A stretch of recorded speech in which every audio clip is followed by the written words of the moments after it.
Father God. Tunay nga po, Panginoon, sa pagitan ng banal mong dugo, nalinis ang bawat isa sa amin. Iyo nga po kaming pinatawad, ginawang karapat-dapat, Panginoon.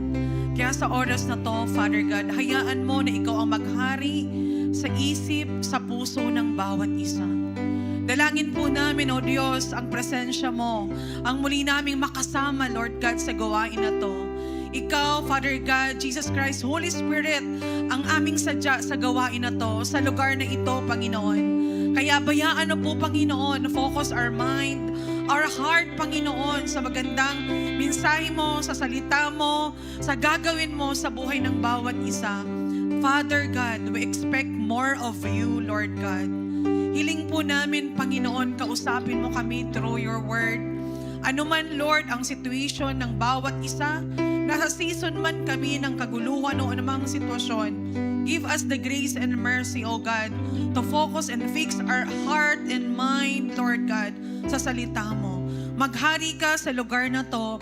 Hayaan mong presensya mo ang patuloy na makatagpo namin, makasama po namin. Cover and protect us by your blood, Panginoon. And we don't allow the works of the enemy to penetrate, Lord God, against sa bawat isa sa amin. In Jesus' name, we cancel the spirit of distraction. In Jesus' name, hallelujah. We cancel the spirit of unbelief. In Jesus' name, we cancel the spirit of Lord God ng mga kaguluhan sa aming isipan. But we declare shalom, peace in our mind right now. In Jesus' name, O God. Father, we declare for the excitement, Panginoon, sa iyong pakikinig, sa pakikinig namin sa iyong salita. Anoint us, anoint every one of us, Lord God. Lord, mangusap ka sa amin. We entrust to you everything, God. Sa mga nasa Zoom, Panginoon, give them the grace and mercy to focus, Lord, sa iyong mga salita. Mangusap ka sa buhay ng bawat isa. Lord, dinidecrease ko po ang aking sarili. Ikaw po ang aking nais itaas. Maparangalan ka po, O Diyos, sa gawain na to at sa buhay ng iyong lingkod. Purihin ka, dakilain ka sa pangalan ni Jesus. Amen and amen. Shalom, everyone. Okay, pakisabi mo muna sa iyong katabi, shalom sa iyo, kapatid. Ayan, shalom po sa mga nasa Zoom, sa mga nandito ngayon. Manatili po tayo sa presensya ng Diyos. And praise be to God, mga kapatid, for this month of April and for the month of May, ang theme po natin is about names of God. Mula pa po nung simula, nung dineclare po ito, nabasa ko po yung GC sa National, yung theme is about the names of God. Mas lubos ko pong naunawaan, naintindihan kung gaano ang Diyos kamakapangyarihan. Yung commercial lang po. Pwede po yung mga nasa labas, pakipasok muna kayo, napakarami pong espasyo o upuan dito sa loob. Pwede po mga ushers and marshal, pwede na po kayong pumasok. Sa mga nagtitinda, pakisara muna ang tindahan. Ate Pauline, Ate Andrea, pakisabihan, isara muna. At pumasok po muna sa loob. Isik muna natin ang salita ng Diyos. I love you all. Yan, sabihin mo sa iyong katabi, I love you. Yan, mahal ko po kayo sa mga nasa labas po. Muli, ini-invite po na pumasok na. So, ang mananatili dyan ay yung mga bata na lang. So, mga bata po natuturuan ng ating mga teachers. Okay, salamat po sa pagsunod. Okay, so balik po tayo doon sa theme. Alam niyo po, nung una pa lang, talagang naiiyak po ako doon sa hindi dahil sa emotion, kundi dahil mas tumaas po yung aking paggalang at pakakilala sa Diyos. Amen. Mas doon ko po nakita na ang Diyos ay karapat-dapat na sambahin, igalang, irespeto at mahalin. Amen. Sa mga pagtatapik po ng ating mga leaders ng previous Sundays, dito natin makikita na grabe ang power ng Lord. Grabe ang Diyos sa buhay natin. Amen. Pag inisa-isa niyo po yung names of God, mai-inlove kayo lalo sa Lord. Amen. Mai-inlove tayo lalo sa Panginoon to the point na lalo tayong lalapit sa Kanya. Amen po, mga kapatid. And today, ang topic po natin is about Jehovah Shalom. Kaya sabihin mo muli sa katabi mo, Shalom sa'yo, kapatid. Yan. So, mahal mo ba ang katabi mo? Yan. Okay. Shalom po sa bawat isa. At I pray po ang kapayapaan ang kapayapaan mula sa Diyos ay maghari sa atin. Nais ko lang po munang bigyan ng background ang ang ating pag-uusapan. Dito po tayo sa Judges chapter 6 o kaya Hukom chapter 6. Judges chapter 6. Dito po mga kapatid, from verse 1 to verse 5, ang isang istorya po dito ay patungkol po sa mga Israelita na muli po silang nagkasala. Gumawa po sila ng kasamaan kung kaya't hinayaan po ni Yahweh ng Diyos na sakupin, i-oppress, alipinin muli ang mga Israelita na mga Midianita. Sino po yung mga Midianites? Ito mga Midianites, sila po mga kapatid, yung mga taga-Midian. Ito po pala ay mula po ito sa angkan o anak ni Abraham kay Ketura. Amen. So dito po mga kapatid, yung mga Midianita, sila ang ginamit at inalaw ng Lord na magkontrol, sumakop, alipin sa mga Israelites. That time po mga kapatid, naialis na po ito mga Israelites sa Egypt. Di ba, alam naman natin na nung nasa Egypt pa lang, grabe yung pang-aalipin ng mga Israelites, ng mga Egyptians sa mga Israelites. Grabe yung asin kawawa. Nung Holy Week, napanood ko na naman po yung Ten Commandments. Grabe, naaawa talaga ako sa mga Israelites, yung mga ninuno noon. At hindi lang pala yun yung kanilang naranasan. Even po, nung time na po, mga kapatid, nasa time ng Book of Judges, na matindi rin po pala yung pagkukontrol, pang-aalipin ng mga Midianites sa mga Israelites. Kaya grabe po talaga yung pagmamalasakit ko sa mga Israelites na dapat ipag-pray. Kasi gumawa na naman sila ng kasalanan, ng kasamaan, dahil doon, hinayaan sila ng Diyos na alipinin. I-control po sila. Anong ginawa sa kanila? Ano ang nangyari sa mga Israelita? Okay, buksan natin sa Judges chapter 6 verse 11 to 24. Samahan niyo po ako sa pagbabasa. Mahaba po ito, kaya wag niyo po akong tutulugan. Sabay-sabay tayo mga anak, mga kapatid na magbasa. Okay, 1, 2, 3, go. Dumating sa Ofra ang mga anghel ni Yahweh at naupo sa ilalim ng malaking puno ng pag-aari ni Joas na buhat sa angkan ni Abiser. Si Gideon na anak ni Joas ay kasalukuyang gumigip noon ng trigo sa pisaan ng ubas. Patago ang kanyang pag-iik upang hindi siya makita ng mga Midianita. Nagpakita sa kanya ang anghel ni Yahweh at sinabi sa kanya, "Sumaiyo si Yahweh, magiting na lalaki." Next po, sumagot si Gideon,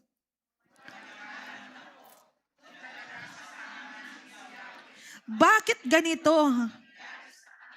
Nasaan ngayon ang mga..."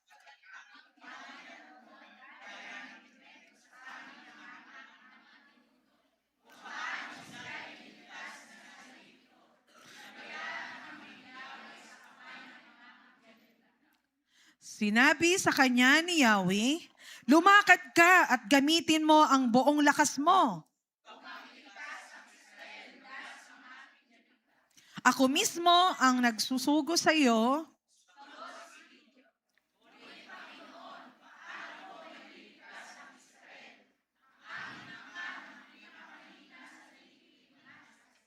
At ako naman ang pinakahamak sa pamilya namin. Sabi niya, sinabi sa kanya ni Yahweh,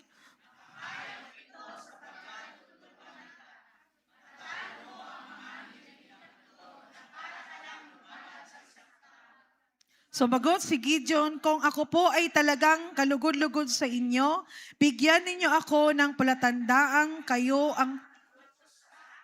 Huwag po muna kayong umalis at hahainan ko kayo ng pagkaing handog. Hihintayin kita," sagot ni Yahweh. Next, umuwi nga si Gideon.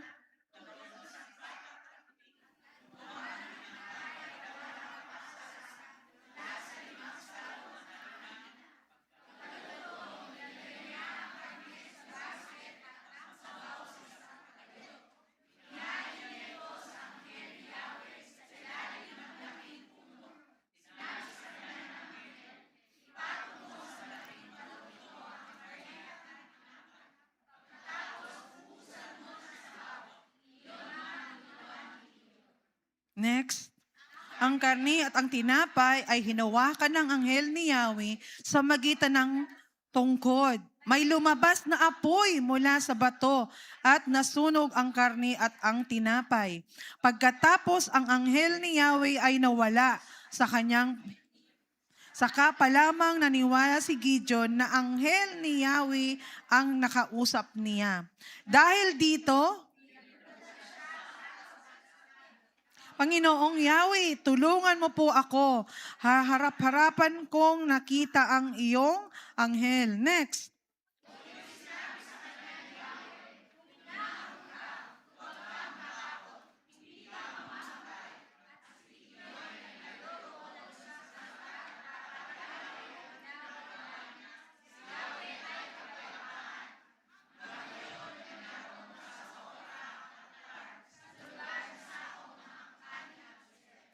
Amen. Lord, pagpalain mo ang iyong salita at lubos naming maunawaan, Father God. Thank you, Lord. Jesus' name, amen.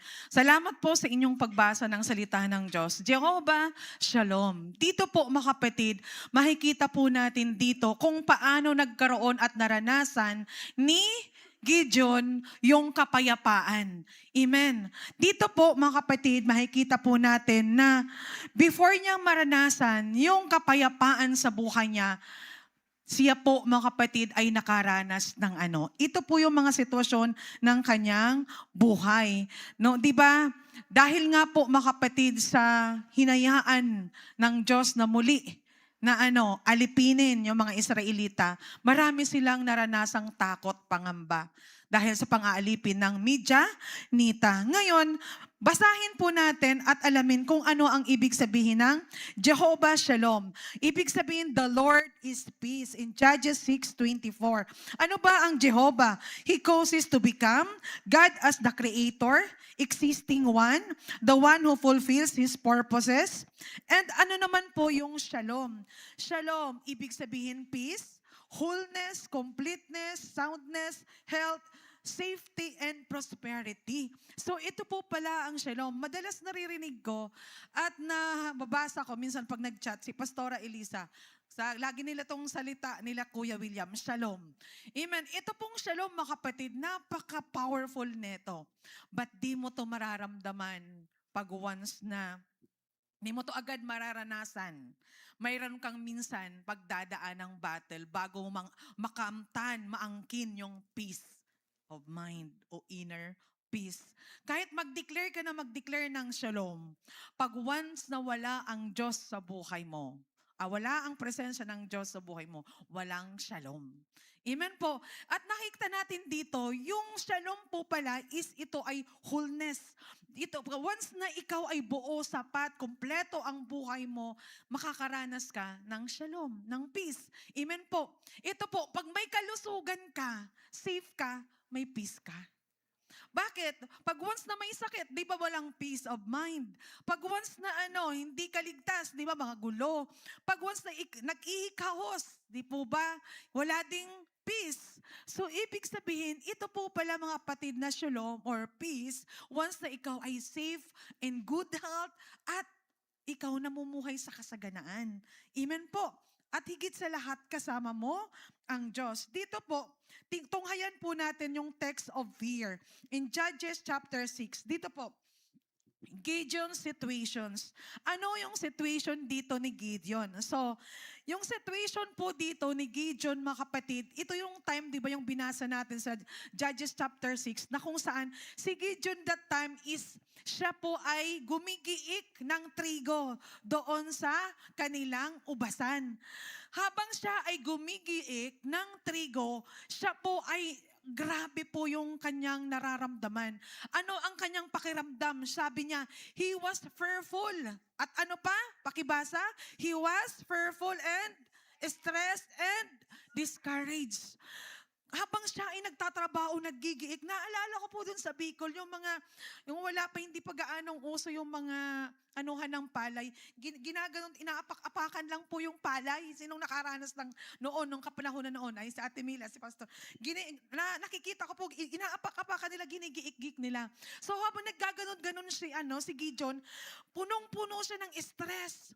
Punong-puno na siya ng takot at lubos siyang discouraged. Bakit that time, sila ay nagtatago. Sila po mga kapatid ay nagtatago. Bakit si Gideon at ang mga Israelita nagtatago? Takot na takot po sila sa mga Midianita. Kasi ang mga Midianita, ang ginagawa nila, yung mga pananim ng mga Israelites, mga anak, ay anong ginawa nila? Kapag nagtanim po sila, pag once na nakita na ng mga Midianite na nakatanim na sila, ang ginagawa nito mga Midianites, grabe, sisirain nila lahat ng mga paninim hanggang sa walang mapakinabangan. Tapos yung mga asno, yung baka, yung tupa, kinukuha po yun. Kaya ang mga Israelita, nagtago sila sa mga kuweba sa kabundukan. Tapos nung nakatira na sila sa kabundukan, sinundan pa rin sila. Grabe. Sabihin mo nga sa yung katabi, grabe talaga. Grabe yung mga Midianita. Sinundan pa rin sila dun sa kabundukan. Pero yun mo, nakatanim na. Tapos gagawin nila pa. Pupunta, may dala-dala sila mga hayop. Pagkatapos sisirain nila. Sisirain nila yung mga paninim ng mga Israelites. Kaya grabe yung nakaramdam na ba kayo nung pandemic? Natakot kayo? Naramdaman nyo na ba yung takot na yon? Na habang may ginagawa kami, tinatrabaho ka, takot na takot ka, nangangamba ka, nag-aalala ka, at nalulungkot ka, discouraged ka. Iyan yung naramdaman ni Gideon at ng mga Israelites. Habang sila'y nagigiik, lumatrabaho sila para may makain. So grabe po yung takot nila, pangamba nila, pag-aalala po nila. Ito po, next po. Dito, yun yung sitwasyon ni Gideon at ng mga Israelites. Ano naman yung situation natin? Huwag mong titingnan katabi mo.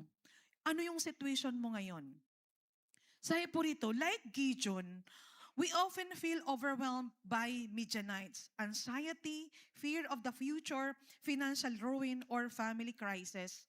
So ano yung sitwasyon mo ngayon? Ikaw ba ay nasa sitwasyon ngayon ng crisis? Na financially, talagang naghihikos o kaya kinukulang. Ikaw ba ay nasa sitwasyon ngayon na takot ka dahil may nararamdaman ka? Baka kung ano ang mangyari sa'yo o kaya ikaw ay mamatay na o kaya baka kung ikaw ay hindi na humaba yung buhay. Natatakot ka ba? O mayroon kang kinakatakutan kasi baka dumating yung maniningil ng utang? Ikaw ba'y na-oppress ngayon, natatakot ngayon? Ano bang sitwasyon mo ngayon? Ikaw ba ay ikaw ay inaalipin? Sabi niya, yung Midianite spirit is controlling spirit. May Jezebel spirit, yung Midianite spirit, sila po yung may espiritu na pang-aalipin. Ikaw ba ay inaalipin ngayon ng takot, pangamba, pag-aalala? Alipin ka ba ngayon ng problema sa pamilya mo? Alipin ka ba ngayon sa sitwasyon ng buhay mo, sa inyong mag-asawa? Alipin ka ba ngayon ng galit, inis, yamot? Alipin ka ba ngayon matinding tampo, hinanakit? Amen. Inaalipin ka ba ng mga negative spirit sa sitwasyon na to ngayon? Nais ng Lord na makaalis ka dyan. Amen. At nung time na yun na sitwasyon po ng depressed, discouraged, stress, si Gideon, ito po ang kanyang tanong. Where are all his wonders? Nung binasa nyo kanina, nasaan na yung mga kababalaghan na ginawa mo sa aming mga ninuno? Yung mga kababalaghan noon na nagpadala ka ng mana, na nahati yung dagat, natuyo, nakatawid, yung mga ninuno namin. Nasaan na yung mga miracles mo, kababalaghan? Nag-question that time si Gideon. At ito pa matindi. We ask, where is God in my chaos? Nasaan na ang Diyos ko sa laki ng kaguluhan sa buhay ko? Nagtanong ka ba kapatid? Nagtatanong ka na ba sa ngayon? Nasaan ka, O Diyos? Itong sitwasyon ko magulo, mag-aaway kami, mag-asawa, pamilya, kami ay kinukulang, mayroong kami mga pangangailangan. Nagko-question ka na ba kapatid? Amen? Alalahanin po natin, the moment na nagko-question na tayo, ibig sabihin may something wrong sa heart natin. Ibig sabihin, hindi mo na nararanasan ang presence ng Lord.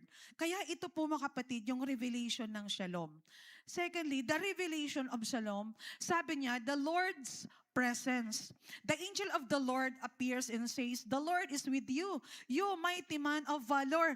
Sabi ng anghel ng Diyos, sabi niya, lumitaw siya, di ba, habang si Gideon ay naggigiik po siya. Pagkatapos mayroon pong nagpakita na anghel ng Diyos. Sabi niya, kapayapaan, ang Diyos ay nasa iyo. Amen, sabi niya. Sabi ng anghel, the Lord is with you. Ang Diyos ay nasa iyo. Sabihin mo sa katabi mo, the Lord is with you.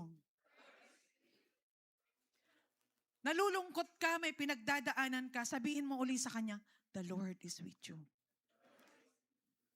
Dito that time, nai-imagine nyo ba yun na discouraged, stress, takot na takot si Gideon.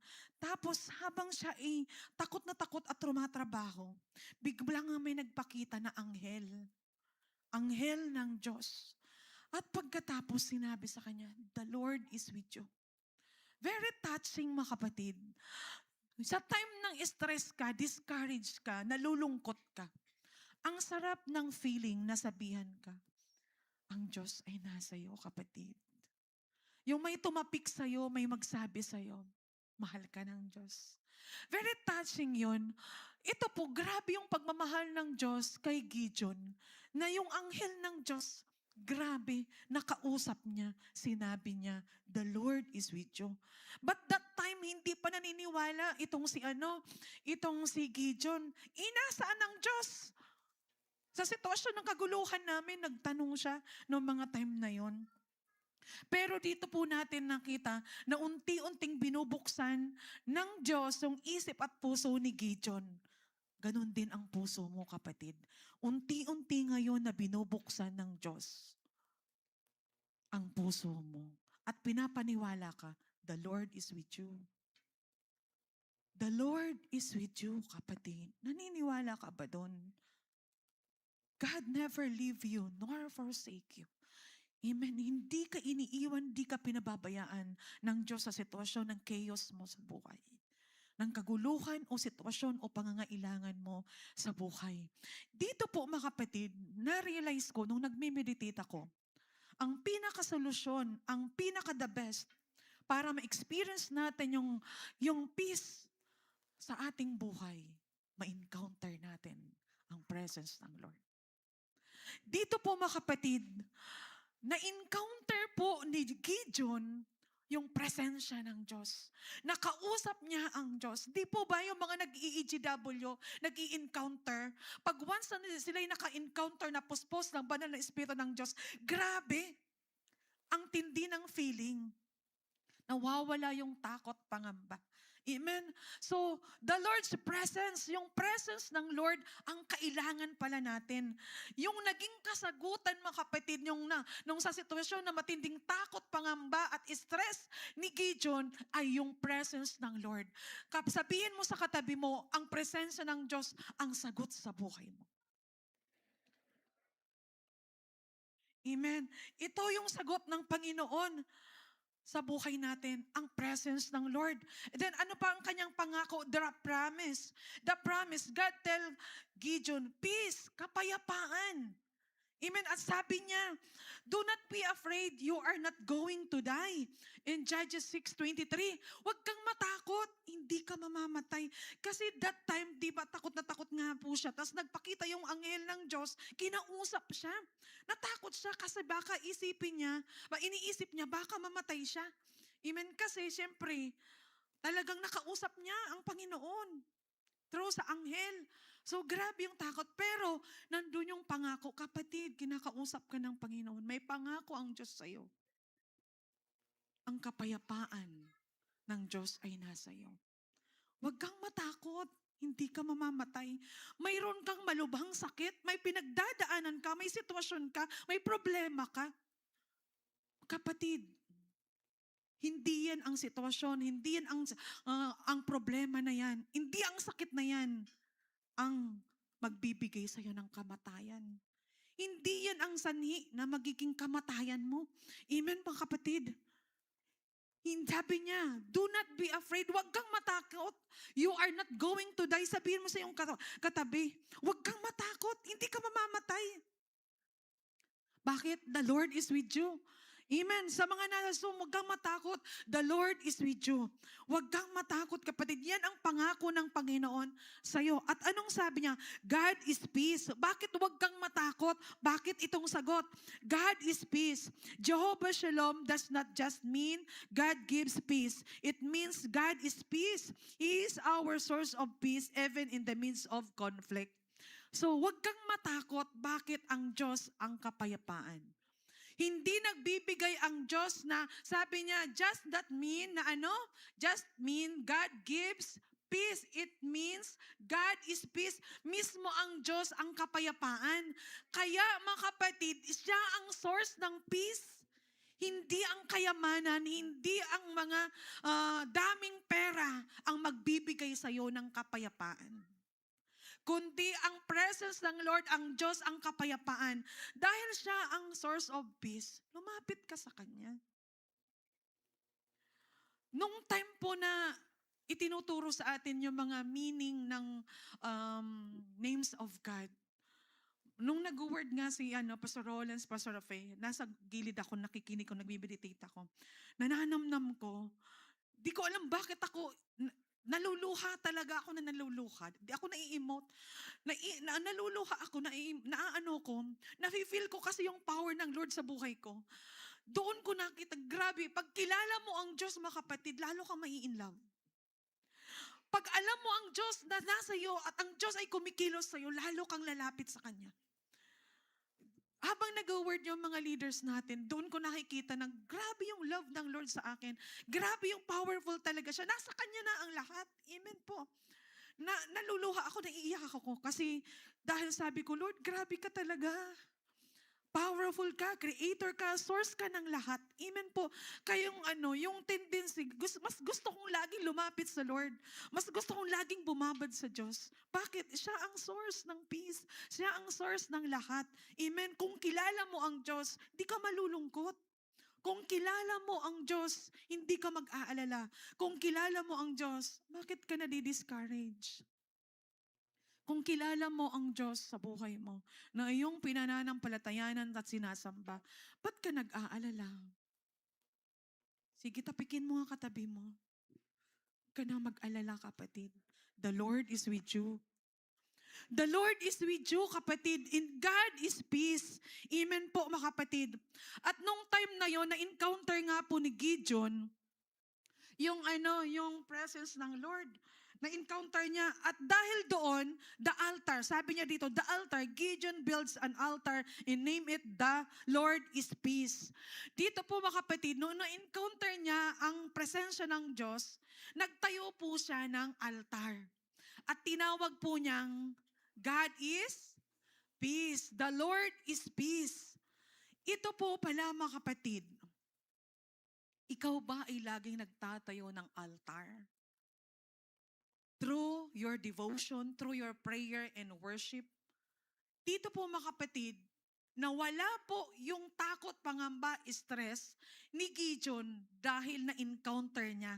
Nakausap niya ang Diyos at pagkatapos nagtayo po siya ng altar. So dito po, mga kapatid, ini-encourage po tayo dito na magtayo ka ng altar.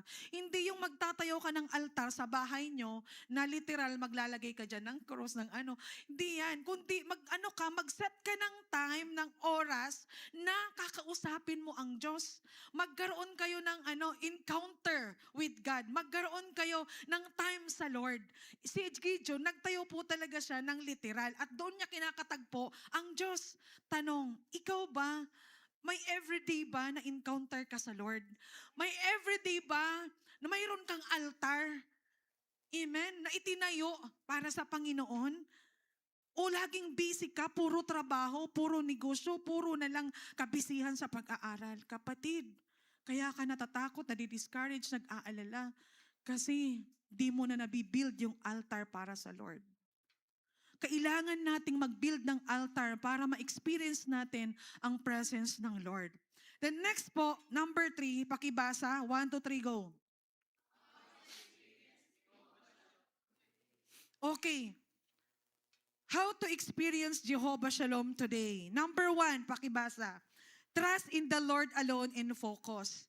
Isaiah 26 verse 3, binigyan, pakibasa po, 1, 2, 3, go. Binigyan mo ng lubos na kapayapaan ang mga may tatag na paninindigan at sa iyo'y nagtitiwala. Dito po mga kapatid, gusto mong maranasan ang peace, taas mo ang kamay mo. Sasabihin natin, mayroon pong isang kwento, thank you po.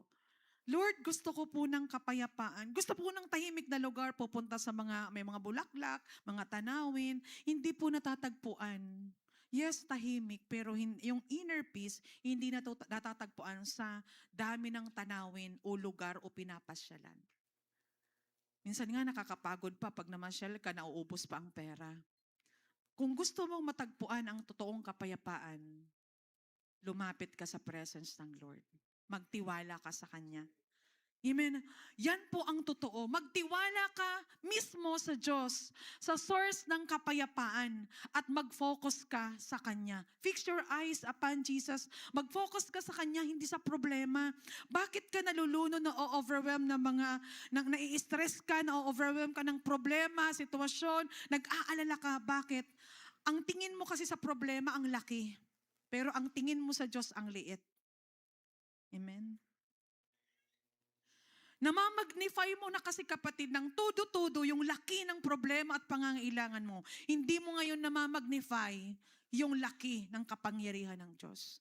Pero kung kilala mo ang Diyos, mamamagnify mo, amen, yung kapangyarihan at laki ng magagawa ng Diyos sa buhay mo. Amen. Minsan kasi, kaya ang laki-laki, ang haba-haba, ang lawak-lawak, parang sukdulan na ang problema mo, ang pangangailangan mo. Kasi doon ka nakafocus, doon ka nakatingin, at minsan nagtitiwala sa nagbibigay o tumutulong na nasa mundo. Tumingin ka sa Diyos, magtiwala ka sa Kanya. Bakit? Sukdulan ang Kanyang biyaya. Limitless God siya. Magtiwala tayo sa Kanya. Amen? Pag nagtiwala ka sa Kanya, magkakaroon ka ng kapayapaan. Mag-focus ka, kapatid, doon sa pinapagawa sa iyo ng Lord. Huwag kang mag-focus sa problema. May mga Kristiyano, may mga leaders na di po muna magsaserve sa Lord. Ang dami naming problema. Kapatid, hindi ka makakaalpas, makakabangon sa problema kung lalo kang lalayo sa Diyos. Lalo kang magpapaka-busy, lalo kang magpapakayaman, magpapakadami ng pera. Hindi yan ang source para makuha mo ang tagumpay at ang kapayapaan. Lapit ka sa Diyos. Hayaan mo ma-encounter si Gideon, mga kapatid, na-encounter niya ang presence ng Lord. Nagtiwala siya sa Panginoon. Sabi nga niya, sige, sabi niya, pangunahan mo yung mga Israelita, iligtas mo sila. Sino naman ako? Ako yung pinakamahamak. Ako naman yung lahi namin sa lahi ni Manasseh. Kami yung mga pinakamahirap. Sabi niya, ang liit ng tingin. Ikaw ba, kapatid, ang liit ng tingin mo sa sarili mo? Ang tanong, sinong lumikha sa'yo? Ang Diyos. Amen. Ang Diyos ang lumikha at nag-create sa'yo, gumawa sa'yo. Amen. Kaya lakihan mo ang tiwala mo sa Panginoon. Sabi ng Diyos, sabi niya, kaya mo yan, malakas ka. Amen. Ipaglaban mo mga Israelita, sabi niya.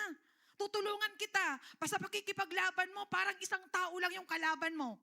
At anong nangyari? Nanalo o natalo si Gideon? Nanalo. Nagtagumpay po. Natapos yung pang-aalipin, yung karahasan, pagkukontrol ng mga Midianites sa Israelites dahil nagtiwala ang lingkod ng Diyos na si Gideon. Kapatid, matatapos ang pag-aalala mo o oppression sa iyo ng demonyo, stress sa buhay mo, discouragement, pag nagtiwala ka sa Lord. Palakpakan natin ang ating Panginoon. Number 2, surrender your fears and prayer. Sabi po, pakibasa, Philippians 4:6-7. 1, 2, 3, go.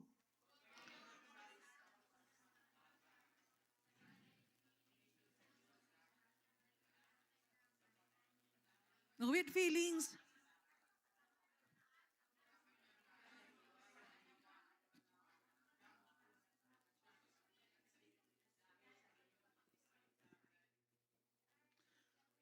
Amen. Huwag kayong mabalisa tungkol sa anumang bagay. Sa halip, hingin ninyo sa Diyos ang lahat ng inyong kailangan sa magitan ng panalangin may pasasalamat. Amen. I-surrender natin yung takot, pangamba, stress, o anumang sitwasyon, problema sa pamilya o anumang bagay na yan. Surrender mo yan sa Lord. Manalangin ka. Before po ako mag-topic ng before ko po itong mabimiditate ng gusto yung topic na to, nung previous weeks po, nakakaramdam po ako ng worry. Na-OJT po ako. Tapos alam niyo po ang ginawa ko. Bumabad po ako sa presence ng Lord. Nag-pray sa aking devotion. Pinag-cry out ko yung, sabi ko, pinag-pray over ko yung mind ko, yung heart ko. Lord, alisin mong fears ko, worries ko, Panginoon. In Jesus' name, nag-worship ako sa Lord. Na-encounter ko yung presence ng Lord. Nawala yung worry and fears ko. Amen. Sa buhay natin, the moment na sinurrender mo yung takot mo, pangamba mo, pag-aalala mo sa Panginoon, sa magitan ng panalangin, mawawala yan. Instead kang mag-alala, mangamba, o anumang gawin mo na magbabaymite, manalangin ka, gamitin mo ang itong tuhod mo. Gamitin mo ang tuhod na yan para iluhod sa Diyos. Gumamit ka ng kaparaanan na ikaw ay makaalpas dyan sa pang-aalipin ng demonyo sa buhay mo. Amen? Anong kailangan? Manalangin. I-surrender mo ang lahat ng yan through prayer. Sino ba rito may pangangailangan? Taas ang kamay. Manalangin ka. Sino may problema? Manalangin ka. Sino ang nakaka-experience ng kaguluhan sa isip at puso? Manalangin ka. I-surrender mo ang lahat ng yan through prayers. Sa trabaho, sa pag-aaral, lahat ng yan through prayers, i-surrender natin. Number 3, receive the Prince of Peace. Tanggapin mo ang prinsipe ng kapayapaan. Sino ang Diyos? Hayaan mo ang siyang maghari. Sabi niya sa John 14:27, kapayapaan ang iniiwan ko sa iyo, ang aking kapayapaan ang binibigay ko sa inyo. Hindi ito katulad ng kapayapaang binibigay ng mundo. Huwag magbagabag ang inyong kalooban at huwag kayong matakot. Yung kapayapaang binibigay po ng Diyos, hindi kapayapaan na katulad ng binibigay ng mundo. Mag-inom ka. Halika, tagay ka muna pare. Mawawala problema mo. Yung sa mundo, pinapatagay ng beer, ng alak, ng gin. Gusto mo kalimutan yung problema mo? Halika pare, shot muna. Isa. Makakalimutan mo problema mo. Hindi totoo yun. Ang makukuha doon, sakit sa ulo, yung hangover nun, mas matindi. Pakatapos mong uminom, nalasing, gulo. Yung problema is still nandun. Ano gusto mo? Gulong-gulo, may problema, may pagsubok, may sitwasyon? Makikipag-away ka, makikipaggulo ka, lalong magugulo ang buhay. Anong kailangan gawin? Hayaan mo na tanggapin mo ang source ng kapayapaan, ang Diyos sa puso mo. Hayaan mo maghari ang Diyos sa buhay mo, sa puso mo, sapagkat siya ang magbibigay sa iyo ng inner peace. Amen. Kung kilala mo ang Diyos, magkakaroon ka ng kapayapaan. Ang pinakakailangan dito sa names of God, ang pinakamahalaga po dito, lubos mong kilalanin ang Diyos. He is our Jehovah Rapha. Kilalanin mo na ang Diyos, ang great healer. He is Jehovah Jireh, the great provider. Amen. He is Jehovah Shalom. Siya ang nagbibigay ng kapayapaan. He is Jehovah Nisi, nagbibigay ng tagumpay. Amen. Jehovah Shikeno, nagbibigay ng kalinisan, ng kabanalan. Ang Diyos, mga kapatid, marami pang names of God. I-declare mo yan sa buhay mo. Sabi nga sa NPG kahapon, magmamanifest yan sa buhay mo. The moment na dineclare mo yan, mamaya sa anointing, i-receive natin. Lahat ng names of God, i-receive natin. Then magmamanifest yun sa buhay mo. Amen? Yan ang nais ng Panginoon. And then number 4, obey His word. Ang nais ng Panginoon, sabi niya, sundin mo ang kanyang mga salita. Shalom often follows a walk of obedience or holiness. Yung shalom po, ma-experience natin, mararanasan natin sa pagsunod natin ng salita ng Diyos. At kapag sinunod natin ang salita ng Diyos, mamumuhay tayo sa kabanalan. Ang sabi ng Lord sa Isaiah 32 verse 17, ang bunga ng katuwiran ay kapayapaan. Ito po pala, ito po, gusto ko pong balikan yung nangyari sa Judges chapter 6. Bakit nagulo, na-discourage na stress yung mga Israelites, sina Gideon? Bakit? Kasi nga, doon pa lang sa introduction, muli kasi silang gumawa ng kasamaan, sumamba sa Diyos-Diyusan, nabutasan, may kasalanan, kaya magulo yung buhay. Ang isang Kristiyano pala, nakakaranas ng fears, worries, distraction, discouragement, nagugulo ang buhay pag nabutasan tayo ng demonyo. Pag nagkulang tayo sa Lord at lumayo tayo sa presensya ng Diyos. Pag lumabag tayo sa salita ng Diyos. Nakukuha niyo po? Pero kapag nag-obey tayo sa salita ng Diyos, namuhay tayo sa kabanalan, magkakaroon tayo ng kapayapaan. Ibig sabihin, holiness ang pinakakinakailangan sa puso natin. Sabihin mo sa iyong katabi, holiness. The moment na tayo namumuhay sa kalinisan, sa katuwiran, sa kabanalan, sumusunod sa salita ng Diyos, may inner peace tayo. May peace of mind tayo. Amen. Yan ang pinakanais ng Lord. At ano ang sabi ng Lord? No God, no peace. Pag wala ang Diyos sa buhay mo, wala kang kapayapaan. Makamtan mo man ang kayamanan sa mundo, pag malayo ka sa presensya ng Diyos, wala ka sa Diyos, at wala ang Diyos sa buhay mo, wala kang peace. Without God, there is no lasting peace. Pag wala ang Diyos sa buhay mo, wala kang kapayapaan. Ano ang kailangan mo? Kilalanin mo ng lubusan ang Diyos, kapatid. Ito ang pinaka-assignment ko sa inyo. Ito ang pinagawa sa akin ng Lord. Lubos ng Diyos na pinakilala niya ang kanyang sarili. At lubos kong kinikilala ang Diyos. Kapatid, ito, tingin kayo dito. Napagtagumpayan na ng Panginoong Yesus lahat ng kalungkutan, discouragement, lahat ng kahirapan, karamdaman sa cross. Nung napako ang Panginoong Yesus, lahat ng pains and hurts, inako na ng Panginoong Yesus. Nung namatay siya at muling nabuhay, nakamtan na natin yung tagumpay. Kaya kapatid, sa oras na ito, hayaan mo ang Diyos ang maghari, kumontrol sa buhay mo. Ano mang sitwasyon mo sa ngayon, ikaw ba ay nasa season ng conflict? Amen? Ikaw ba ay nasa season ngayon ng stress? Nasa season ka ngayon ng kaguluhan sa buhay? Ng deep anxiety? Next please, Nisi. Ikaw ba ay nasa season ngayon, kapatid, na nasa kaguluhan? Anumang season ang pinagdadaan mo, anumang panahon ang pinagdadaanan mo, stress, depression, anxiety, conflicts, o ano pa mang kakulangan sa buhay. Ito, the invitation of Jehovah Shalom is to stop fighting in your own strength and rest in Him. Kapatid, tandaan mo ito. Ang invitation ng Jehovah Shalom ay tigilan mo na ang iyong pagbabaymait. Tigilan mo ng kumilos, trumabaho, at magbigay ng solusyon sa lahat ng mga kaguluhan sa buhay na pinagdadaanan mo sa magitan ng baymait mo. Sariling lakas mo, sariling karulungan mo, sariling idea mo. Kapatid, ito ang nais ng Lord. Mamahinga ka sa presensya ng Lord. Bakit? Let the Prince of Peace enter into your situation.